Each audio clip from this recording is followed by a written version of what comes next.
3, 2, 1. Hey, how's it going? Hey, what's going on? Evan? Yeah, good, man. It's good to see you. Yeah, good to see you, man. For those of you who don't know, introduce yourself. Hey, I am Expansion DJoy, or Nick, as they call me. Yeah, But, the boys. The boys call you. Yeah. So now I'm part of this awesome team that Evan now sponsors, and you can see our awesome apparel. Yeah, he's got our fire shirts in there. Nick, you started volunteering for us 3 months ago, 2 months ago. Yeah, like January-ish. Yeah, sometime like that. Was it during the Grand Prix, right? It was right before that. Yeah, so I helped with just preparing for that and everything. Okay, yeah, that's true. You did a fire job on that. I appreciate you. Yeah, I mean, that's all the you guys. Yeah, I was just kind of. And honestly, you've been doing so much work for Expansion that I honestly couldn't pay you back. It's crazy. Well, thank you, man. I mean, you upload VODs for Salty Key. You upload VODs for your tournament. Yep. And I don't know, you just helped me run stream. You've always been a homie helping me take down shit and things. Dude, so I appreciate it. It's always great to get out, reach out for the community. And, if people can't see what we're all about here and, expanding the Melee community, for sure. How do you really know? No, fuck those guys. Yeah, yeah for sure. So, so tell me a little bit about this new tournament you started. We can crack our beers, by the way. Oh, yeah, let's get a little ASMR here. Oh, yeah. Yes. We got some beautiful canned Stella. I've never seen canned Stella before. It's not good. Let's see how it is. I mean, it's better than cans, It's still pretty good. It's better than cans, Bud Light or some shit, but it's still canned. Fair enough. Bottled Stella is my favorite beer. Yes. Yeah. Yes. Other than Yuengling Light, please sponsor us. The official beer of Tampa Melee. It's pretty awesome. They live really close to USF, so please, Yuengling. Okay. Literally right down the road. Yeah. I know. Yeah, for sure. Right So everything. Yeah. So DMT.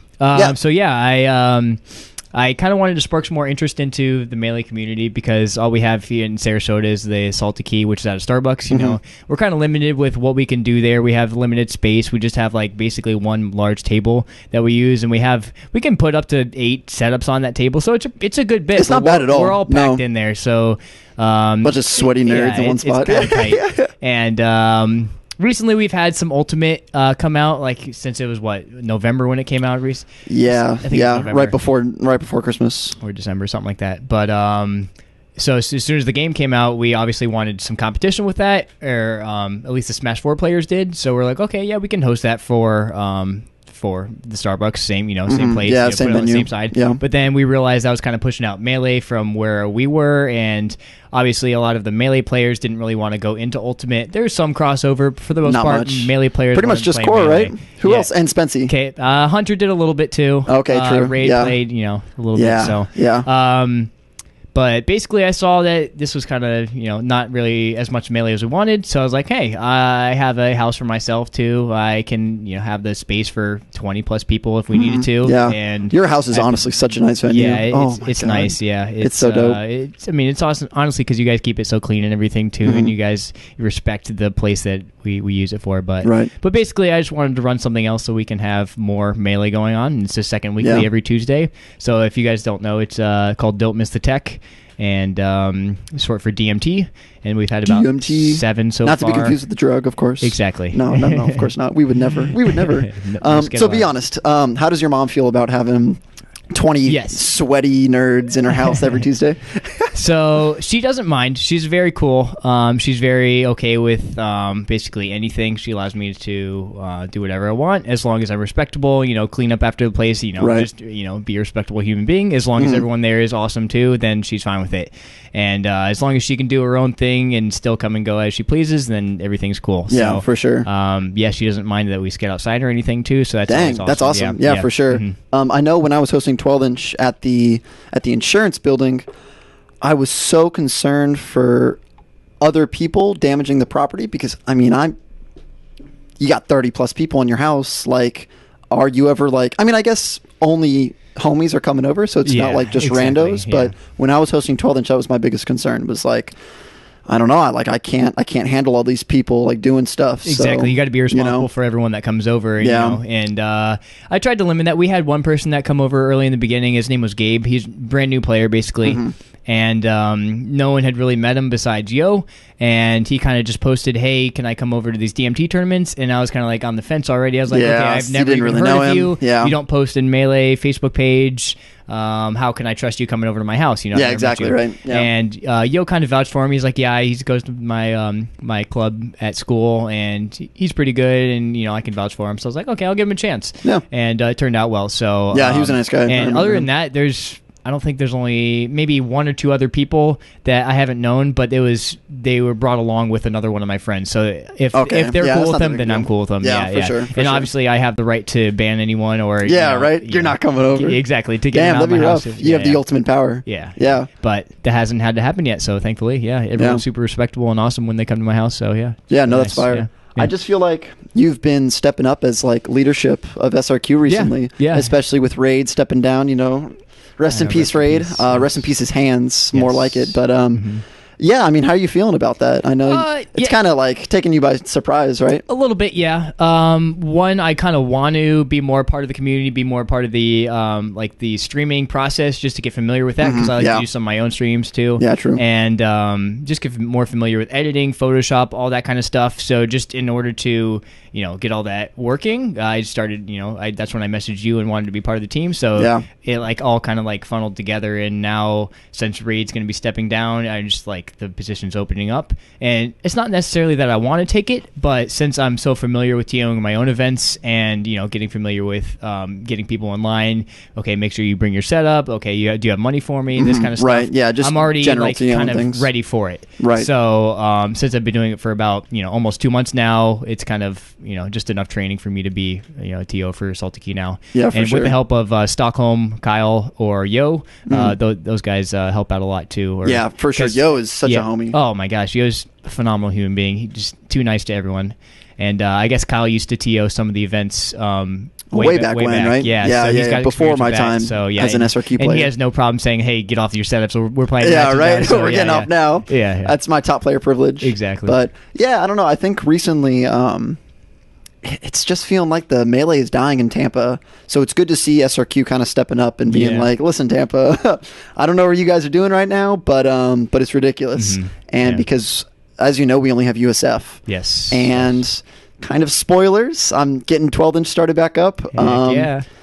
We'll see how that goes. I am not too confident in it yet. However, we'll see.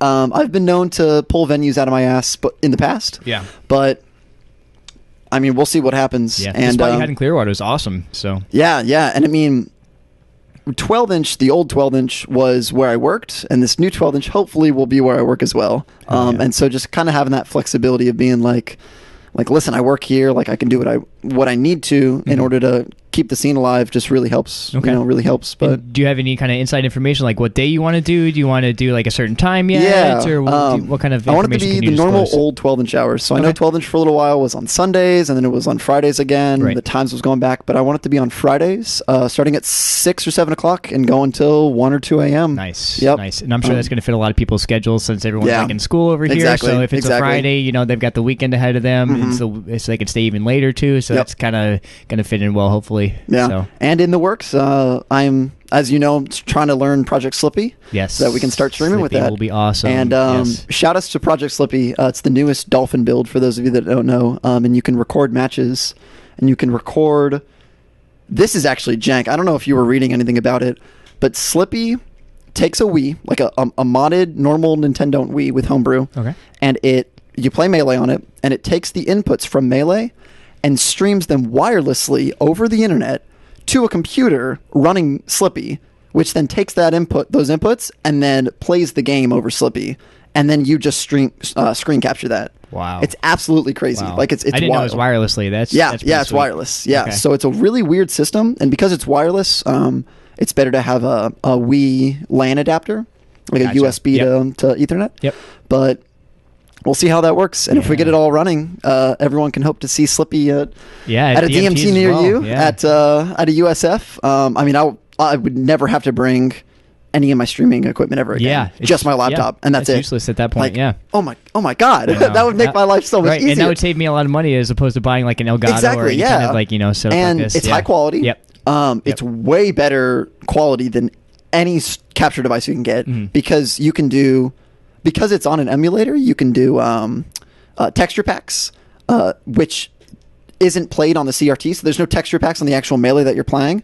You can do mods, you can do anything, you know? And because of it, you can do, you know how at the old Smash Summit, they had like neutral interaction percentages and that was edge guarding sick. percentages? Yeah. Slippy has that built in. Oh my gosh. I know. That'd be Isn't that phenomenal. so sick? Oh, man. So sick. So now, analyzing is going to become like so much easier now, and you could just look at, okay, what did I do in this situation? It's full like, HD. You don't have to worry Project about Slippy if is the telling you audio is exactly messed what's happening. up or if it- Yeah, exactly. Oh, my gosh. Oh, it's going to be so Gonna save great. so much. Oh, so yeah, that's in the works. That's in the works. So I'll let everybody know when that's happening. So yeah. Okay. So we have USF's tournaments on Wednesdays. We have 12-inch possible Fridays. Yeah, possible coming up. We got Other than that, Tuesdays DMT, Thursdays Salty Key. We got a full week lined up. So yeah, we should have plenty of brackets. Be honest. Do you think SRQ and Tampa are the same scene, or do you think they are two very separate, like, differing scenes? And do you think we should run them as a conglomerate, or do you think we should keep them separate?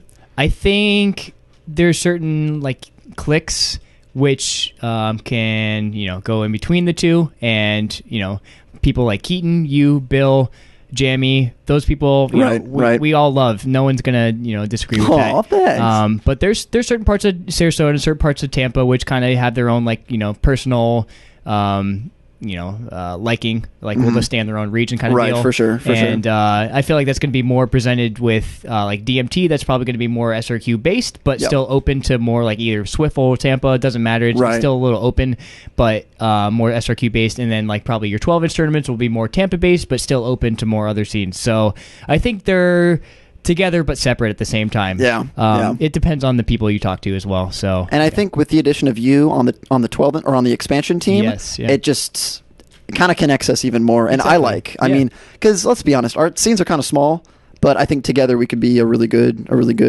scene for Melee. You know, especially when you compare us to Orlando. Yeah, I mean, Orlando's the best scene in the world, and they're huge, right?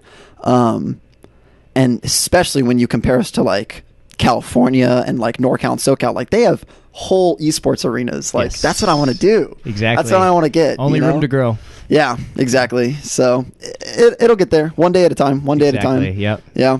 But and the way it's going to help most is just to broadcast like we've been doing. You know, post the videos on YouTube, get the streams going. You know, if we can get that outreach, then more people are going to find out about us. We're going to grow more. That's hopefully really what's going to help that's the plan. The most. Yeah. But to be completely honest with you, this whole expansion thing, I love helping the scene out, but primarily it was a social experiment from me. Yeah. Because you need to learn how to use Photoshop. You need to learn how to use OBS.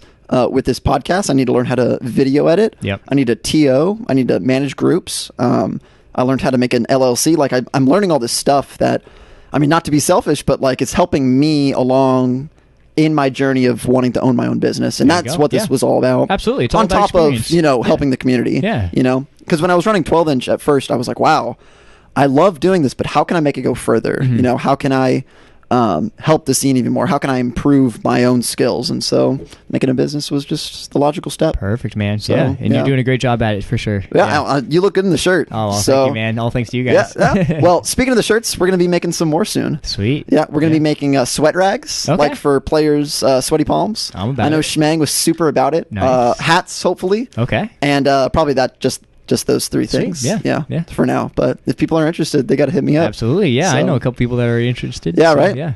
But so tell me about you said it was Rico and Nico's Grand Adventure. What is all that about? Okay. I'm not gonna lie to you. I get notifications for it all the time, and I watch them sometimes. I don't watch them all the time. Okay. Get me interested. Get me interested. I want to. Yes. So basically, 2 summers ago, 2017, I graduated from USF. And my good friend Rico, also known as Ryan, I have 2 friends named Ryan. That's why I call him Rico, just to differentiate the two. Okay, yep. His name is Ryan, though. Yep. And where did you meet him? So I met him in high school. We met sophomore year, and the reason I call him Rico is because we were in Spanish class together. And so I was Nico, he was Rico, because that was just the names that our Spanish teacher gave to us. Really? So, your Spanish teacher gave you separate names? No, well, they like gave Spanish names? The Spanish names, exactly. So if your name was, I don't know, What's Evan's Spanish name? Evan.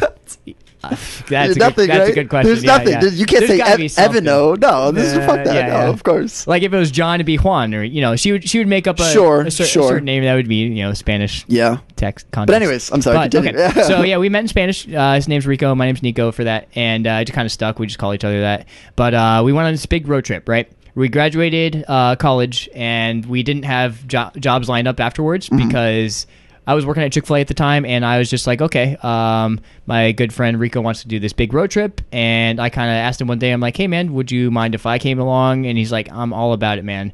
So basically, he went out and he purchased a Pontiac Vibe. It's like a little compact car. Yeah. That's an SUV, right? It's like a little hatchback. So it's like not quite an SUV, a little smaller. Okay. But that was a manual, right? It was a manual. So I did not know how to drive manual until this. Yeah, 5-speed. Didn't know how to drive manual until this road trip. Okay. But basically, we went out. We left Florida. And we wanted to visit all the national parks on the West U.S.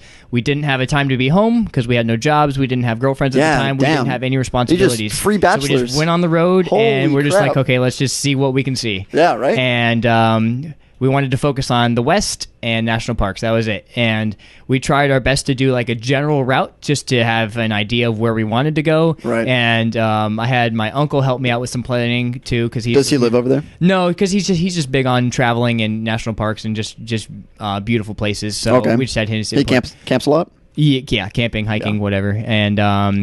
And a lot of our suggestions came from the people we met on the road. We asked locals. That is so cool. So you had no plan initially. Exactly. We're like, okay, we want to go to Texas. Okay, once we're there, we're going to decide what we want to do. We literally lived day by day. Okay, do we want to stay here another day? Do we want to move on? It was... That's so hype. Okay, and on this road trip, it was all about saving as much money as possible. We hiked every day, two broke college every kids. night, exactly, and we did groceries.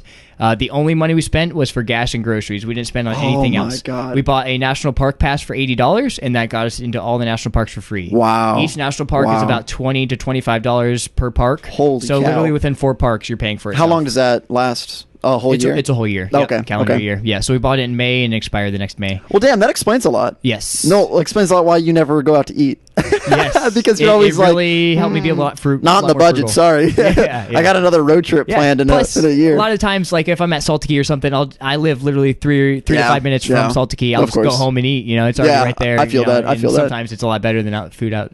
But on the road, we basically... tried to see as much as we could. We went through, I think, 31 national parks. 31? There's 59 in the United States, and we visited Holy 31. Holy crap. Are most of them on the West Coast? Yeah, most of them are on the West. Wow. But then there's, like, some odd ones. Like, there's, I think, 3 in Hawaii, and there's 8 in Alaska. Alaska's huge. Yeah, Alaska's huge, and, oh, man, I can't wait to do Alaska's a road trip on that. Bigger than all of America combined. Yes. No, I'm just kidding. But for 4.5 months, we were on the road. Wow. We camped every night, hiked every day. Holy crap. And basically lived in our own filth, and it was phenomenal. That sounds awesome. Yeah, is that when you grew that huge stash? It's when I started growing my mustache. And that's when I came back to the melee scene at the, it was like October of 2017, came back in and really met everyone I know in Sarasota now. Right. And they all met me with that big handlebar mustache. And I had all huge stash. There's pictures of you on Facebook of that thing. It was phenomenal. So how long did that take to actually fully grow? So the start of the road trip is when I started growing that out. I was bare shaven before that, and then I just decided to grow out all my facial hair. What can I do with my facial hair? Because I never really experimented. Right. Because I worked at Chick-fil-A for 4 years, and I wanted shaven baby, and got I had Christian baby face. Yep. So I was like, okay, let's see how much I can grow because I've never really tried before. And I started growing the mustache pretty quick, and the chin, super easy. But the rest of this, all the sides here, doesn't did not grow. Same for you, right? Of course, man. Yeah, I literally just don't grow anything on the sides. Yeah. So I realized after a while that my cheeks were looking just kind of scraggly. I was like, okay, I'll give up on those. But the mustache, all right, it's growing longer and longer. Let's see what I can do. And after a little bit, I kind of got some inspiration with the handlebar. I'm not really sure what sparked it, but I think over time, I just started twisting it. And I was like, maybe I can make this work. Wow. And so from that beginning of May 2017 until about November 2018, I had that handlebar mustache. Crap. So about a year and a half. About a year, yeah. That's how long it took me to grow out my hair when I had really long hair. Yeah, you had really long hair. About a year and a half. Yeah.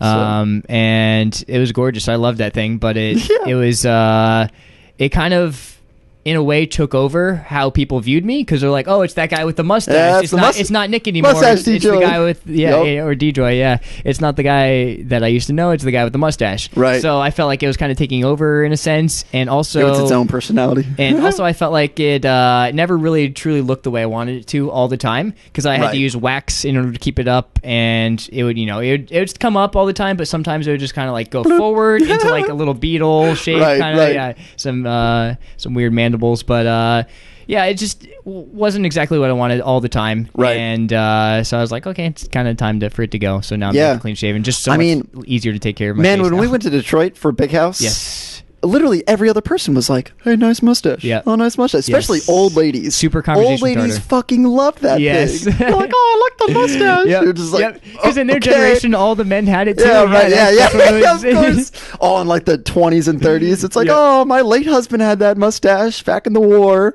It's like, okay, move along, lady. But they're just reminiscing, getting that nostalgia with my mustache. But you use like oil and things like that? Yeah, it's just a wax. So like it'd have to be like damp hair, so I'd like do it right after the shower or something. Okay. So I just like rub it in and then kind of twist it up. And it'd take me about 5 to 10 minutes every morning, so there's a little bit of commitment to do that. But when it was wet, did it droop down? Oh yeah, I had 2 different kinds of waxes I used. One was like a little like brown. It wasn't necessarily like a wax. It was kind of like more of a pasty material. And if that got wet, it was over, dude. It's done. Any kind of moisture would just mess it up. So the humidity in Florida, that was the worst for it. Really? So that's when I was like, okay, I need a new wax. So I got this other one, was actually like super strong, sturdy wax, and it held it up for the most part. Like an extra hold. And that could get wet, and that was no problem. But yeah, when it drooped and it was not waxed up, it just looked atrocious, man. It was just like hanging in my mouth. Eating everything was so annoying. It like literally, I would eat my mustache almost every meal because of that. Oh yeah. I mean, even this little bit that I've got right here, it just gets in my mouth. It's disgusting. Yeah, it's so gross. So, but yeah, all those little factors just added up. And no, I mean, when I had long hair, I loved having long hair, but the cons just outweighed the pros. It was like it was hot as hell. Yep. It gave me headaches all the time when it was up in a bun. It just gives girls get the same thing. Horrible. Yeah, girls get the same thing. Split ends were awful. I had to comb it all the time, which was painful. Yep. I would shed like a dog. It was disgusting, but it looked cool and I liked it. So I kept it for as long as I could stand and then shaved it. So exactly. Yeah. Yeah, but I'm growing it back out actually. Are you? Yeah, I am. You did say this the other day. It'll take a while, and my mom's probably not going to be too happy about it, but it doesn't matter. I'm a grown ass man, so I can do what I want. Hell yeah, brother. But yeah. So with this road trip. Yes. So with the road trip, I took a GoPro with me. Okay. And it was just this little GoPro session. So the difference between a GoPro and a GoPro session is the session does not have a screen on it. So you cannot see where you're looking until the footage is already over. Post-production. There is an app which allows you to see it as you're doing it. But obviously this is kind of a nuisance to do for every kind of footage I wanted to take. Right. And I wanted to film everything. I wanted as much footage as I can get so I can produce all these videos. So I have this series on YouTube called Rico and Nico's Grand Adventure. And basically every week I've been producing these videos. I had it as I was going through the road trip, but I kind of came off to a like little stunt where I was kind of bored of editing or kind of just didn't get the audience that I wanted. So I just stopped producing for a while. So for this New Year's resolution, I decided to bring it back up again. Oh, that's awesome. So now I'm on episode 16, I believe. Yeah, you've been pumping them out. I produced 15 so far. I'm working on 16, going to be out tomorrow. Okay. And yeah, basically it's just all the footage I took. It's more nature shots than anything. We tried to avoid all the cities as much as possible. Right, Obviously, we stopped in some, but yeah, it's mainly for just getting people inspired to get outdoors and hike as much as they can because there's so much more you can see outside. Because in Florida, you're so limited. Everything's flat. There's not much good scenery. Like we've all seen it all here in Florida. There's not much to offer. It's crazy how much is out there. And so I wanted to show you a couple episodes, maybe ones you haven't seen. Yeah, of course. Pick some states or something for sure. we can watch. And we can get them on the podcast here so we can kind of have the audience view them as well. Yeah, definitely. So did you have like any certain state in mind that you wanted to see? No, I mean, which states were the best? Which ones would you suggest? So let's see. I really liked California. I liked Colorado a lot. Oregon. Let's Google this. So let's go back on the channel here. This right here. Here we go. Yeah. Go to videos. And let's see here. What do we got? Dang. Yeah, you've been pumping these out like really really well. And so it's every week, and it's a good. Every Wednesday, I just spend all day editing. So I say some good ones to watch here. Let's go to let's go to episode 7 to start it off. Ooh. So this is Capitol That is Reef. horrifying. That's truly terrifying. So yeah, these are some slot canyons. Just beautiful canyons right by side by side. Form? Water. Just water running over and over and over and over top of it, just like a river or something, and it just forms these beautiful canyons that are so small to fit through. That's incredible. And for a lot of these videos, I try to have an awesome song behind them, and I always sync them to music and put little descriptions behind them, like what trail it was, what national park it was, and what park count we're at. And I started doing some little bits of tidbits of facts that I put in the top left as well. But you can just see this is Bryce Canyon National Park. So this is in what state? Southern Utah right now. And those are called like hoodoos, but you could just see some beautiful structures that are formed just out west for sure. Wow. Utah is like a very orange brown canyon area. Just all the clay. Ton of clay. Yeah. And if you look at the sky right now, we have a bunch of like smoke in the area because there was a lot of fires going around during this time. Controlled burns? No, wildfires. So right there's a great example. You could just see it in the distance, and like it just covers the sun just for forever. Now, what does NP count? NP, it stands for National Park. National Park. Okay. Yep. Okay. Yep. Wow. So now we're into Zion. This is one of the more popular parks, and especially Angel's Landing. That sign just said 7 people have died since 2004 on this hike. Just in the park? Just on this hike alone. What are they doing? They jumping off? Like you'll see. This hike gets very narrow. See, there's a chain that runs along it. Right. Look how steep this is. Oh God. We're several thousand feet up. Wow. And yeah, they keep this chain there so you stay a little safe. Dude, imagine going on a nice leisurely walk and someone just trips. I know, right? You're done. Like, holy shit. Yeah. There's not too many points. Yeah, these had these little chipmunks up there. They're just... Are those chipmunks or are those fox squirrels? I think they're chipmunks, yeah. But people feed them all the time. That's why they're so I'm sure friendly. They love it. Yeah.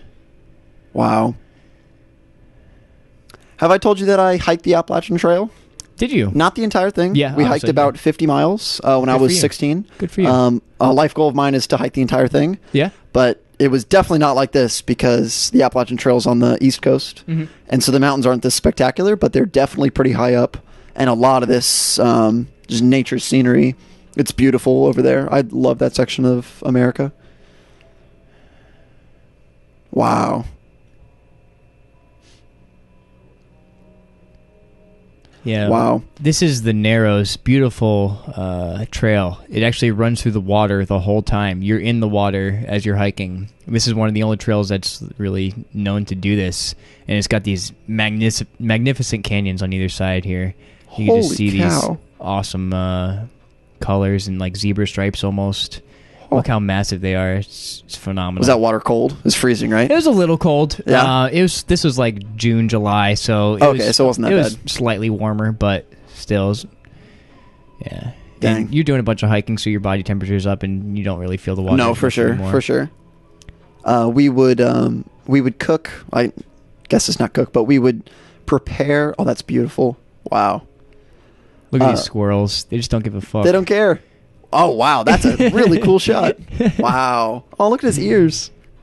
When the rivers get cold enough, you can prepare desserts in them. So you can put cake mix and like some like cream cheese or whatever, like in a bag, and then you put it in the river, and the river is cold enough to cool it down. That's sweet. And it acts as a freezer. And dude, when we were hiking the Appalachian Trail, I must have eaten 10 or 15 cheesecake like things that we had prepared. They were so good. Nice. Well, there you go. That's the end of that episode. Wow. Well, that's phenomenal. Yeah. And those are much shorter than I thought they were going to be. Yeah, it's literally based off the song length. So if it's a 7-minute song, yeah, because the ones I'd seen had been fairly long, but that's really cool. Mm-hmm. So, going from this, how did you get back into the Melee scene once you came back? So, obviously, it was kind of hard to get back into society after 4.5 months of just being on the road and not really... After only 4 months, it was hard to get back? Yes, because if you think about it, it was like 150 days or whatever it was of just purely living off the land and, being as frugal and, just... like camping and literally making a fire and heating your food over the fire. And it's like, we're so privileged to be back in here and have AC and have everything we need right here.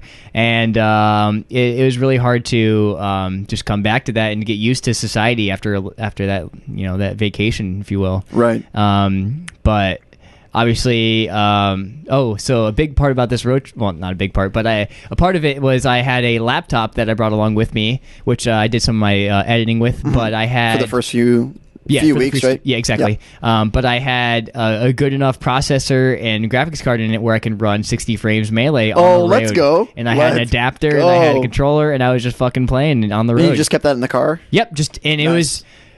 What's so sick about this car, it had a 2-prong... wall outlet built in with the car. 2 of them or just the one? No, it's a 2-prong one outlet. That's all you needed. Yeah. And you know how most laptop chargers have 3 prongs? Yeah. My laptop charger only had 2, so it was exactly what I needed. I could literally plug and play on the road. God. So when my friend Rico was driving, I'd just be playing. Melee. Obviously, I tried to limit this and then play some Netplay. Yeah, that's what you gotta do. Obviously, I tried to limit this because obviously nature is amazing, but of course. I love Melee so much. So whenever there's some downtime, and we abuse the hell out of like hotel lobbies and any kind of like chill spot where we could just sit, McDonald's, whatever it was, just sit, so I could work on my editing, so we can catch up on Facebook, catch up with our friends, whatever it was, because we didn't always have signal when we were on the road. Of course. But I kept up my tech skill or whatever with the Melee here. And is that why your hack stashing is so good? That's all you would do is just grind hack stashing for 6.5 months? Is that all you did?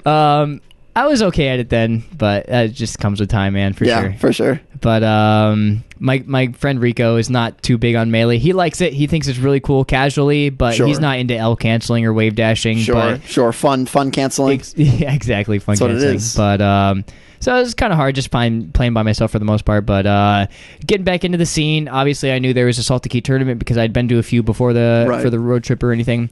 But I just came back and I lived so close so I could come every week. And people started recognizing me. And obviously with my mustache. Yeah, you were hard to miss. Hard to miss, exactly. You were hard to miss. And started quickly improving, and got on the PR pretty quick there too. And you did. You shot through the ranks real quickly. Yeah.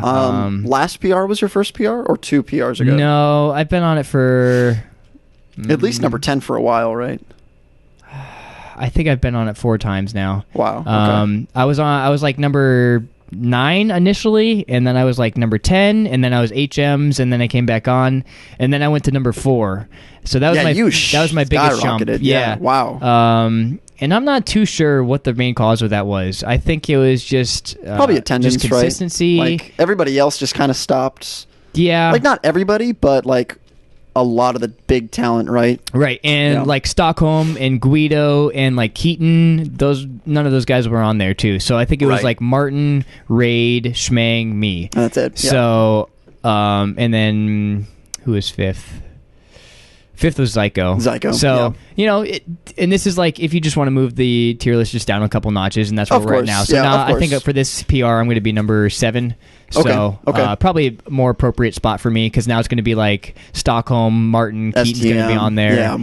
GDP, who's a Swiffle player, he's number 4 on there. So yeah, we're getting some better talent. A lot of Swiffle people coming. Yeah. And Swiffle basically means Southwest Florida. So Fort Myers, Naples, that kind of area. People are driving up carpooling to Sarasota. So they're coming up. Now your scene in Swiffle pretty much the same for the most part? No, fairly similar. Swiffle's a little bit different. They're more of a sket region, and they kind of only limited people come. Like only 4 consistently come up. Wow, really? From and Swiffle. they have like Smash on Sunflower, but that's their only tournament. And is that a monthly or a bi-weekly? So it's a weekly, and they stopped it for a while, but now I think they're bringing it back. And that's going to be on Sundays, I want to say. Oh, okay. Let's go. Yeah, Sunday tournaments are hit or miss, man. Yeah, it's true. They're very hard to get people to come out consistently. That's Jesus Day, man. You can't play Melee on Jesus Day. Come on. Who do you think you are?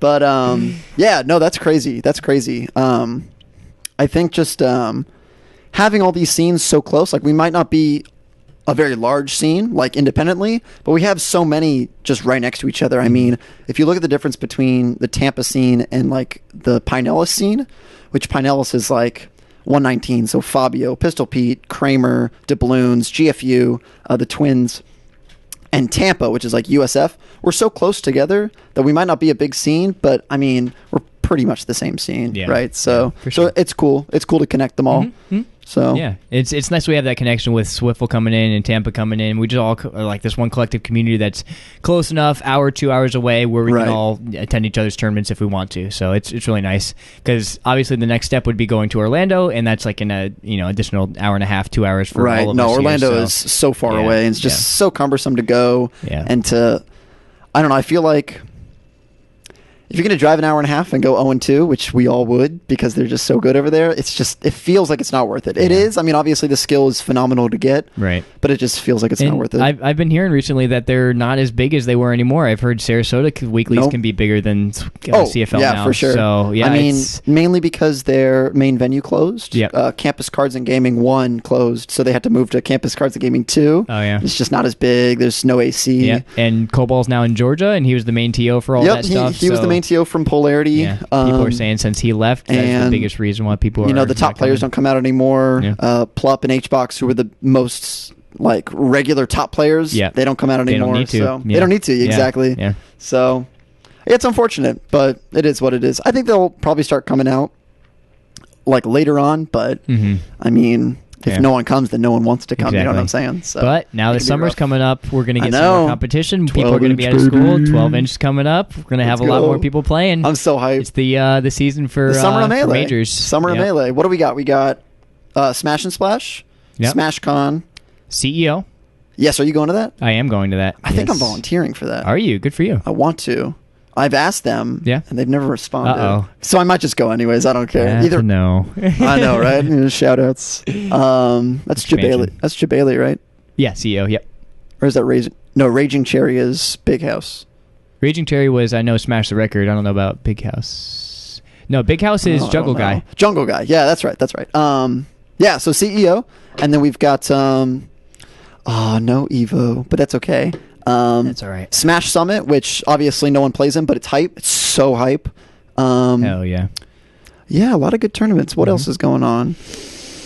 Possibly another expansion regional. There we go. There we go. Question mark. We can have like a biannual something. Is that something I'm throwing out there? Ooh. Maybe. If we do, it won't have Ultimate. Just gonna be honest, but it will be at the go-karting place. Okay. Because it was sick. Okay. Speaking of, yes, Melee and Ultimate.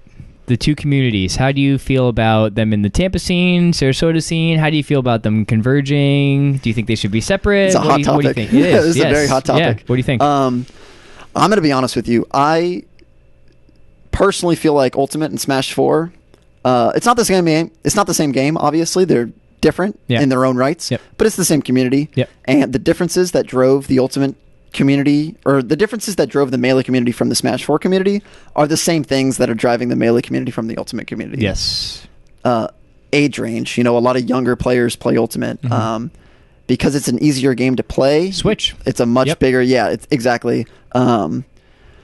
Melee is a much more difficult game, and so you get a more nuanced market of the people playing. So I don't know, it feels like our communities are so different that it's hard to combine them in a meaningful way. Yes.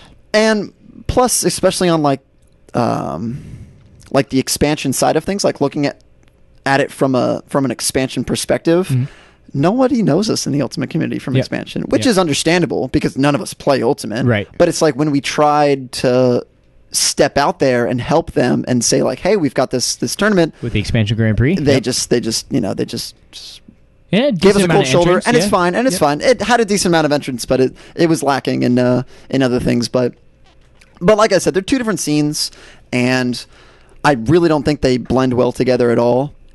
Mainly because I think they're two different games. I mean, people have been saying this forever. Melee is not a Smash game. Melee is its own thing.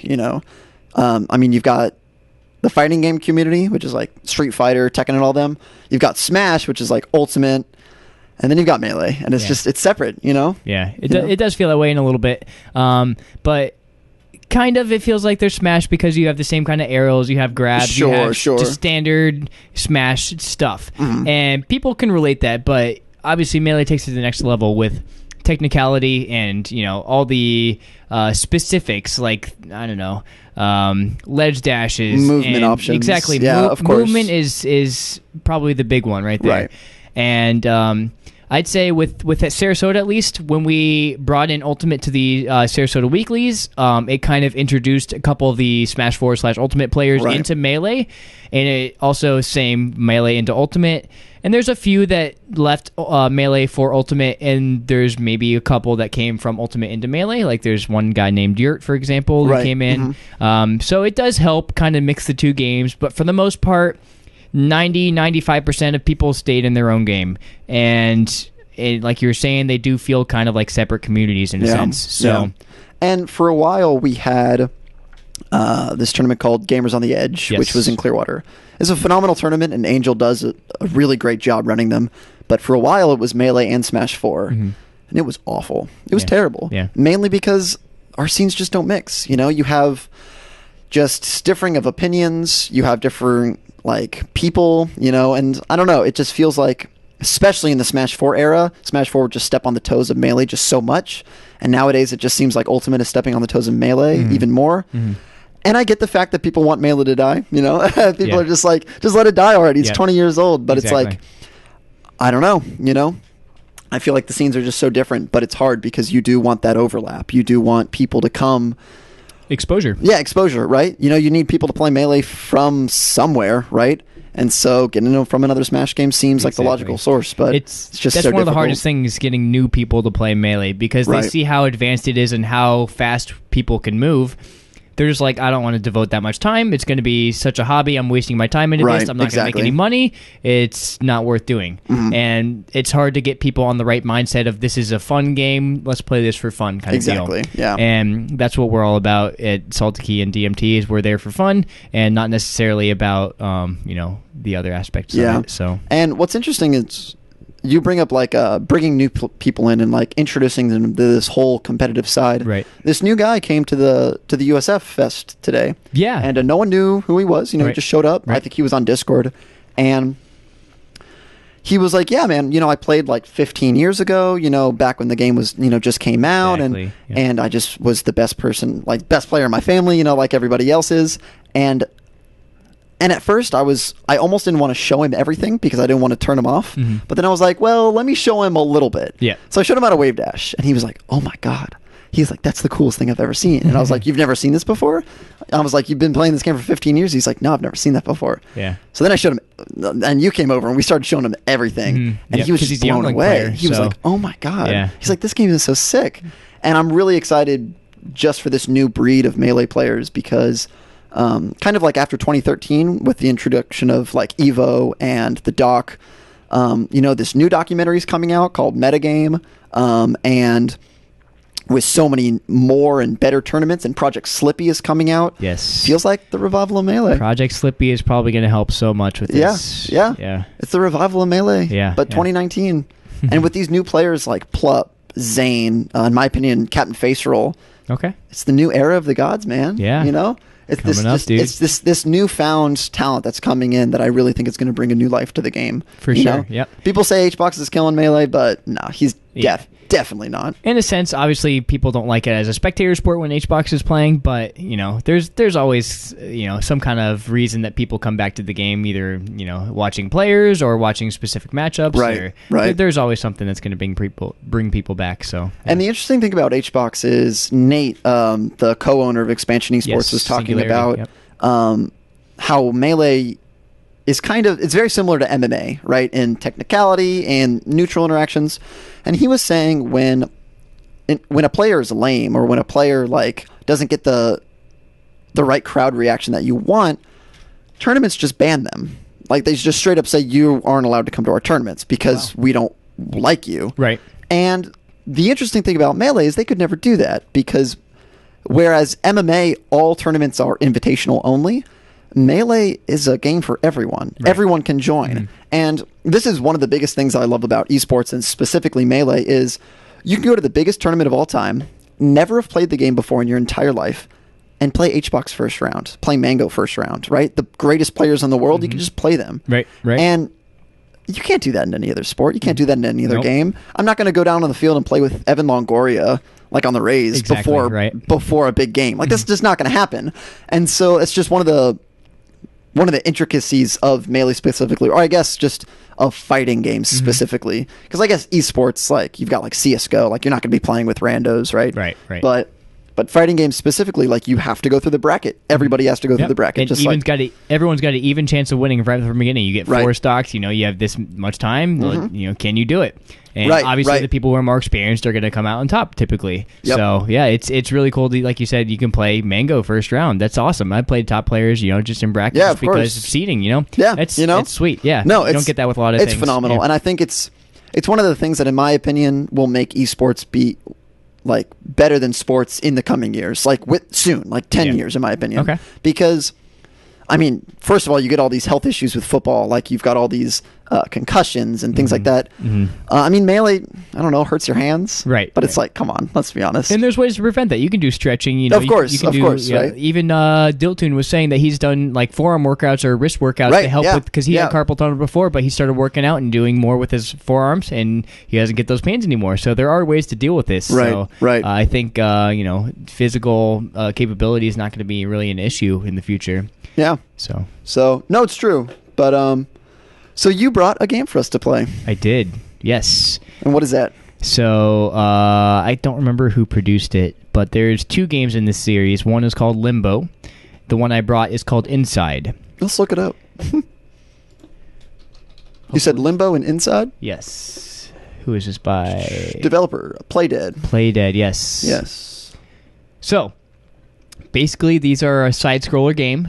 And it's kind of like a puzzle game, but it's very, what's the word I'm looking for? Everything you kind of have to feel out or understand. Like everything is given to you, you just have to figure it out. It's a mind game kind of deal, puzzle game. So, for instance, there may be a box you need to push, and you just don't realize it because it was 10 feet back, and you just passed over it. And you didn't realize. Oh, really? So everything you can need see is right there. Wow. This is a gift. That scared the shit out of me. Yes, and there is an awesome backstory behind it and a lot of philosophical questioning behind the game. So do we want to hop right over into that and get you playing? Yeah. Because I've already played through the whole thing. Obviously, I don't think I should play, but you've never seen it or played it. Let's do it. Let's hop right into that. All right. We'll see you jump guys right in just back a second. in. Yeah.